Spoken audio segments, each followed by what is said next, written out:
Hey, deserving listeners, couples therapy. My name is Dr. Kirk Honda. I'm a therapist and a professor.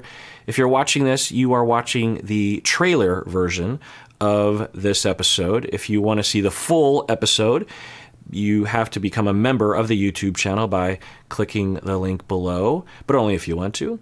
And let's watch. Saying you want an open marriage as long as it's don't ask, don't tell? I've been cheated on, but what I'm saying is that you can't be everything for everybody. Okay, but I'm asking you more specifically, what are your views on monogamy, open marriage? What I'm saying is I live for my happiness. That's still very abstract. Yeah, that's good. Now, other people, lay people, might be frustrated and have a angry face at how frustrating he's being and how dirtbaggy he's being, if I use a cultural term. She's just, I'm interested, I'm open, I'm leaning in, I'm eye contact, and it's too abstract, just give me something straighter than that. Okay. So it's really hard to get what you're actually thinking. Maybe you're not clear. My views are that people who are in my life are in my life because they make me happy. Yikes. He, of course, understands the landscape.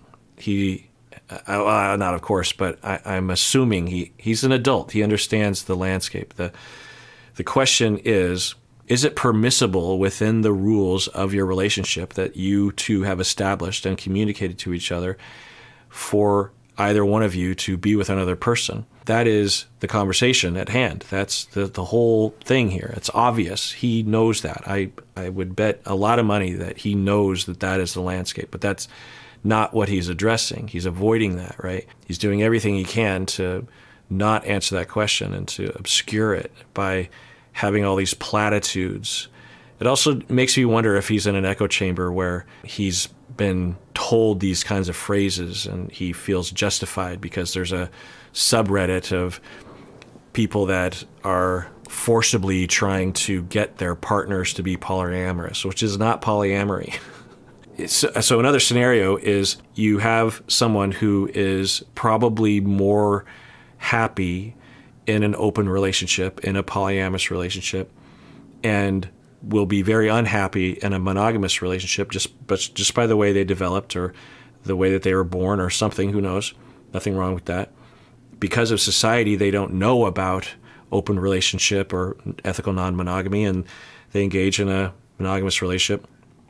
And then they start figuring out, oh, I think I'm polyamorous, and maybe they have some conversations, and this person doesn't cheat. There's like, uh-oh, I'm having some urges to do other things, and I think there's evidence that I'm actually oriented, and I love you, and I want to be with you, but I think I also need to be with other people. So I don't know what to do here, and I don't want to hurt you, and I don't have any particular person in mind, but I just know, given my history and given who I am, and I've read a lot of books, it just seems like the promised land for me. And what do you think about it? And this person's like, I don't want to do that. And then now this person has to make a choice. And this person has to say, well, obviously I'm not a D-bag. I'm not going to cheat on you. So I have to ask myself, can I deal with monogamy, at least for the time being? Because maybe you'll change your mind later on. But for now, can I live with monogamy? How much will that degrade my life and my happiness? Because maybe it won't terribly. Maybe there's fantasies, role play.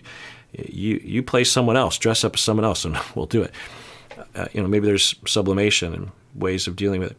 Or is the suffering going to be to such an extent that I'm going to drag both of us down if I stay in this marriage, and I should probably just cut ties now, and which I don't want to do because, I want to be with other people, but it doesn't mean I don't want to be with you.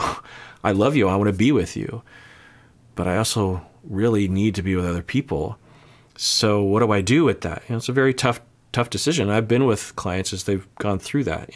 Which one some people will, for the sake of marriage and family and their kids and their life, they will suppress their urges and their, to some extent, their orientation.